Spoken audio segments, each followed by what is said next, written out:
Beer Night followers, this is Talking New Metal Music with your boy, Steven Chris, from episode 29 of Beer Night. Well, apparently we have yet another song. We do typically 3. I'm going to try and force them to do 4. Typically, it's been like the last 2 episodes. Yeah, we've done 3. we've done 3. Well, I might do a 4th one here with them. I'm trying to force them to do it. Nope. We're going to do it. All right, what song are we reacting to? You say it, because I suck at fucking saying shit right now. So the band's name is Nemophila. Not Philia. Nemophila. Phila, okay. And the song is called Oiran. Oiran. Hopefully. Oiran. Hopefully. Oiran. Okay. Well, this comes from this is like a fan pick video.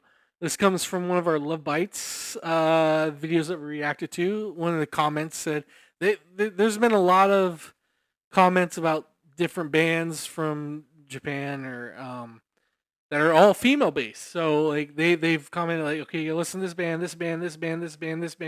Like, so I picked one. This is the band we're gonna react to. This is the song we're gonna react to. Thank you guys for leaving us comments on that Lovebites reaction songs. We got a lot of music to listen to and check out. There's so many different bands that we haven't heard. There's so many great maybe bad bands out there. We gotta, in Pokemon terms, we gotta catch them all, listen to them all. Yeah, just because you like them doesn't mean that doesn't mean I'm not saying I'm gonna like all these, but it's just we gotta check them out and see if we like them or not. You never know. We might find a diamond in the rough. Or a diamond in the short grass. Maybe.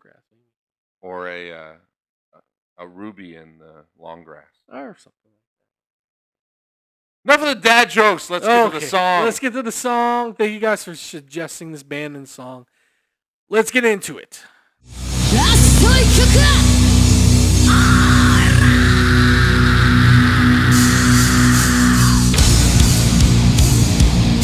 Woo.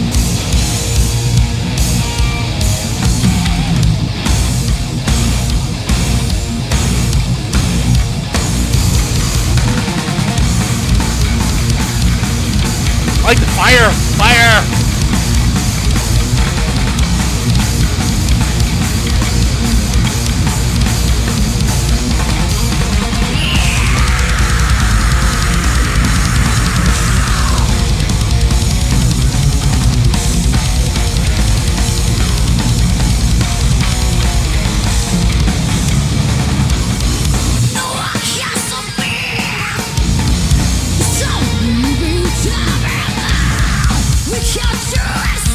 Oh my god, this reminds me of something. What is it?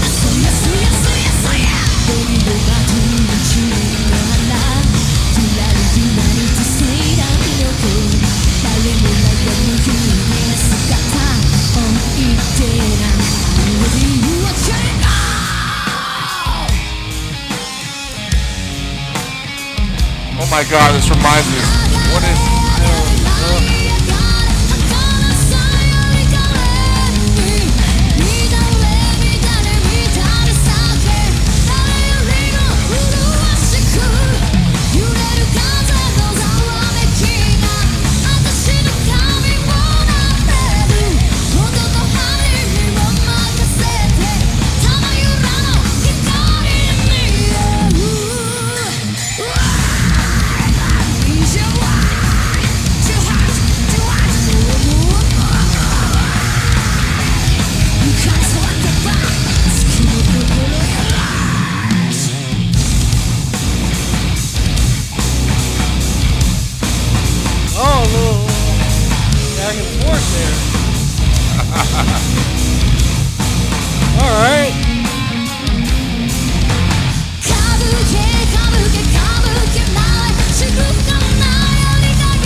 hot as fuck.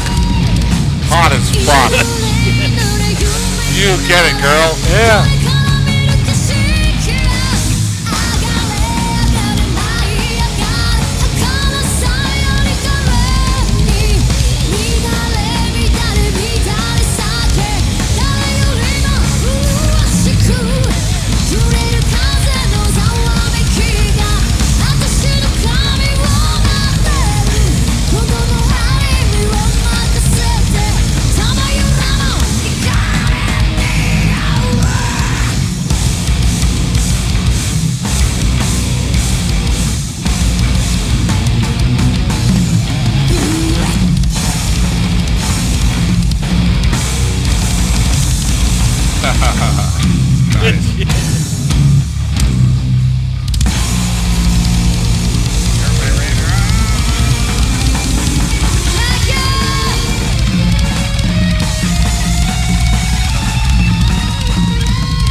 All right, Chris. Well then. Would you think of that some bitch right there? I liked it a lot, actually. That was pretty dope. To me, you know what I was thinking the whole time? I was like, this is the band that would be opening for Lovebites that would steal the show. Yeah. Like the whole time, it's like after they're done off stage, you're like, you see that shit? You see that shit? You see this was band? that? Yeah. This is so much better than Love Bites. Yeah. I was saying the same thing a little bit, like, yeah, because I know this came off of the comments from Love Bites, our reactions. This song right now is better than any of the Love Bites songs that we reacted to, honestly. Any of them? Any of them. All three of them. That's a bold statement. All three of them. That's a bold statement. Yeah. Okay, you said it, It's not good. me. It's great. Yeah. Now I take the brunt instead of you. But yeah, this song, like I'll start with the vocals. Her singing is great. She sings better than actually the Love Bites singer. And then she's got the screams as well, and the screams are fantastic. It fits with that genre of music, and it's just flawless. The music aspect of it too is just on point. They look like this is live, so they look like they're having so much fun live. That's key. I'm going to touch fantastic. On that. I love every aspect of the song. It's definitely car blasting material for me. So because we watched a live performance, yes, the stage presence is so important. oh god, the stage presence.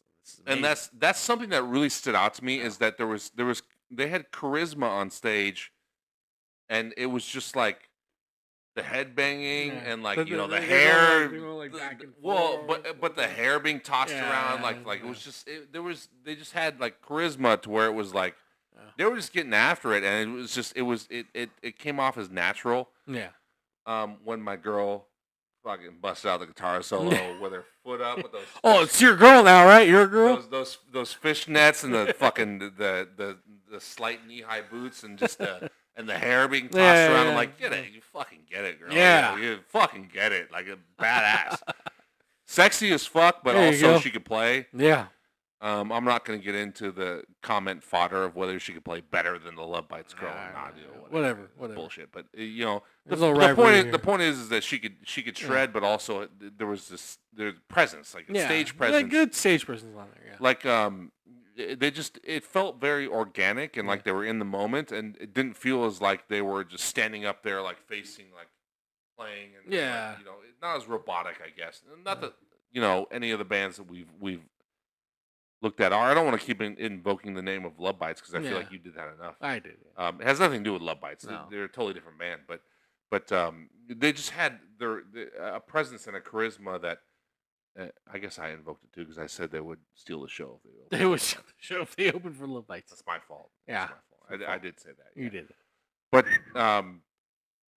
it was more of a compliment. It wasn't. That was meant to be a compliment for them, not a knock of Love Bites. Just to be clear, but the point is that they had just energy. Like there's an energy and a charisma that was there that's palpable, which you need in metal. Let's be real. You do need You know, some charisma. you need there has to be a stage presence, even if you're not the most energetic band. Then you need to be charismatic up there. And if you're not the most charismatic band, then you need to be very energetic up there. And if you can find the sweet spot of both, that's really hard to do. It's really, really hard to do. But, you know, I feel like they got close to doing that, where they had energy but also charisma at the same time. And that's important.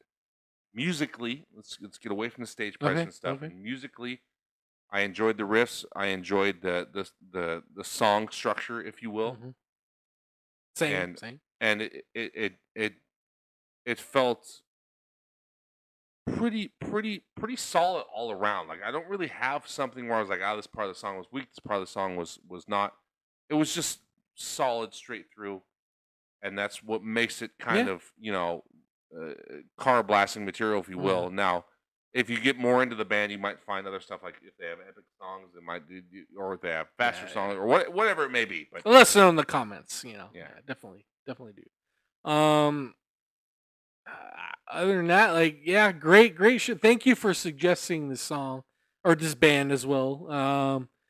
We've got a lot more probably to cover around Japan, but I definitely want to get music around the world as well. And I want to touch on this again. I know I've mentioned it before here. It's interesting to me that the genre of metal has, because there's a large crowd there. It's not like they're not playing in a stadium. They're playing in a pretty solid amphitheater. Like there's probably, I would say there's probably 5,000 people there. Out there. At least from the camera angles that we could see. Now maybe the camera angles kind of did a little trickery and made it seem bigger than it was, but it seemed like there was probably in the neighborhood of 2,000 to 5,000 people there. That's big for an all-female metal band. And we just don't have it here. I mentioned it before. We don't have it here in the US. We have a lot of female-fronted metal bands where there's a female singer. It's almost like a gimmick these days. There's a female singer, but then a male band behind them. And, like, you know, again, it's almost like a gimmick. It's not. There's a lot of great bands that do that are fantastic. But it feels like if you just look at it on paper, it's like, oh, this is a gimmick. Female, a chick singer, and then a male band. We don't have any all-female bands that can, at least that are big enough to draw attention, to draw a crowd like that. You know, if we have all-female bands, they're playing in their garage to, you know, the neighborhood or whatever. You know, it's not. It's a very small. Well, at least like we haven't like looked for it per se, because it might be out there. Like these Japanese bands. It doesn't matter. They've toured the States, and here we just haven't really paid attention to it as well. So no, that's not true at all. If we had bands around here that were filling the Wiltern, which is filling the Wiltern or something comparable like to that venue, we would know who they were. We would absolutely know who they were. If they were playing the House of Blues, stuff like that, we would know who they were.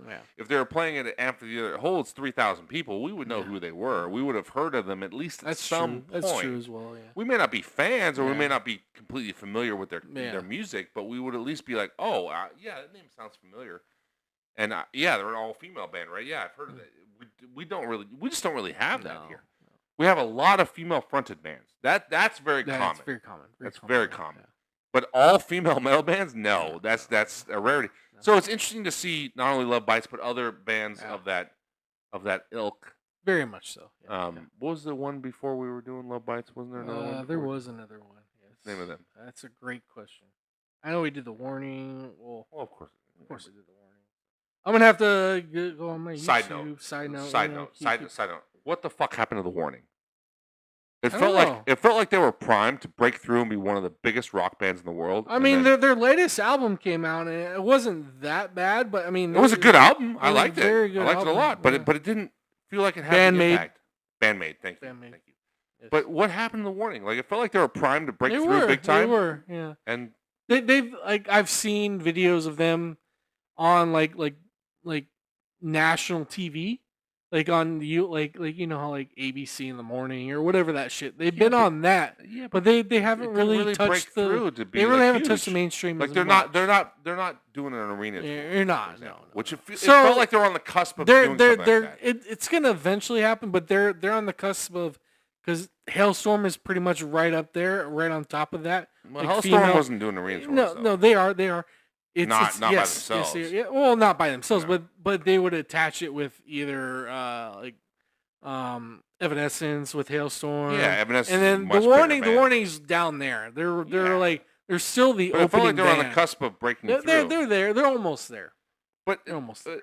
but they it felt like the almost Yeah. had already passed, and so now it didn't quite like, happen. I don't know. Yeah. It's weird. It's just weird to me, Yeah. like because their latest album didn't hit as well. But it was a good album. Like it was really good. It was, but in the mainstream, it just didn't get through that mainstream as much as like say like if Hailstorm and The Warning were like at the same trajectory, Hailstorm was a little bit more popular than them.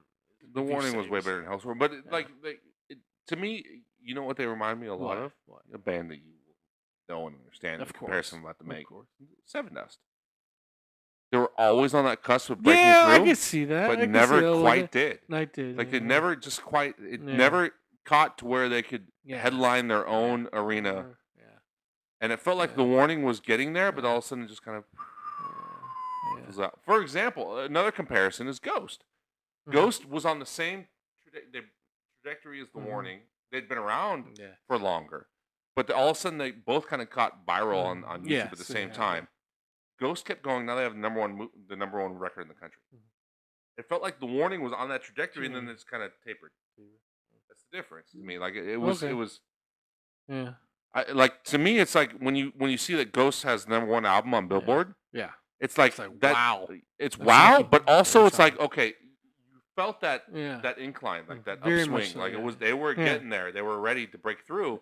The Warning felt like with the power of YouTube was up there as well, but then they just kind of tapered. I don't know. It was just weird to me. Mastodon was right there too with the success of Crack the Sky, and then the album after that with that wasn't mainstream. Black. What was the fucking album called with The Hunter? The Hunter. Right, The Hunter was very mainstream, but then after that, they kind of tailed out. But to me, that didn't have mainstream appeal. Like mainstream appeal. No. Maybe not. Mastodon is totally different. Mastodon's a niche band. It is. The Warning had mainstream appeal. They were on MTV. They had that. They did. Total tangent. Yeah. You brought up the name. We're going on a little tangent. You brought up the name, and I'm like, what? Yeah. I feel like they just kind of like it's like old news. Yeah. But it shouldn't be like I feel like they should be a relevant band, but we're just kind of talking about them like, The Warning back then. Yeah. And it's just kind of like the consciousness went there. Well, I don't know. Like, I haven't really paid attention, but like, I don't know what tour they're on right now with their new album, so I don't know. Touring. I'm pretty sure they're touring. I just don't know. They came around here. Yeah. But it's club shows. Club shows. So I don't know. Yeah, I mean, they're still new. They're still new. I think they're 3 or 4 albums deep. That's not new, man. I think that's still new. 4 albums deep is not new. I think it's new. In today's age, yes. What the fuck are you talking about? 4 albums deep is not new. Still new. I think so. Yeah. You're right. Yeah. Well, because what was I saying, like mainstream media or even like the record companies, there's no like no more like okay, debut album, sophomore album is better. They're growing, right? There's none of that anymore in today's climate of music anymore. That's all fine and dandy, but when you are on the uptick on your second and between your second and third albums, and you're on the incline, and all of a sudden you get viral on the internet, and then all of a sudden you're 4 albums deep, and you're not new anymore. Like you're not. Yeah. And that's the thing is, in fact, it's the opposite of what you're saying. Is I feel like they're not new anymore, and that's what hurts them. Is that they're kind of old news, and they shouldn't be. Yeah. But that's just kind of what it feels like it is. Like nobody talks about them anymore, and they should be bigger than they are. True. And that was Seven Dust was a good comp, but Seven Dust never got viral like they did. That's the weird thing. But also, Seven Dust was an area where they were still selling records. They were selling records back in the early 2000s. But it was they didn't have the help of social media. But it feels very parallel where it was like, okay, this band's about to break through. They're about to. Fourth album is like it feels like it should be huge breakthrough, and it's just kind of not. Yeah, well, I don't know. The music industry is fucking wacky and weird. It's kind of hard to figure out. It's I don't know. Maybe we can make a dent, right? Talking Yeah. to metal music, beer night, and make a dent in the music industry. I don't know. Reactions, I don't know. Who knows? Nope. All right. Well, that wraps up Beer Night episode 29, Talking New Metal Music. I want to do one more with you, but you said no. Nope. That's fine. Maybe we'll wait. Maybe Three's we'll enough. save it till next episode of Beer Night. 30. Three is too many. Ooh. 3 is definitely enough. This is a short song, but whatever. All right. Well, we rambled on enough. Ramble on. Ramble on. Led Zeppelin there for you. Thank you for and mansplaining what song that was. And this shit. Clearly you can't. No. Shut the fuck up, Steve. Until next time, ladies and gents. We say when we review only 2 songs. No. Still 3. We say good night, good fight, and we too sweet you. Too sweet me, man. You gotta leave me hanging. What are we doing?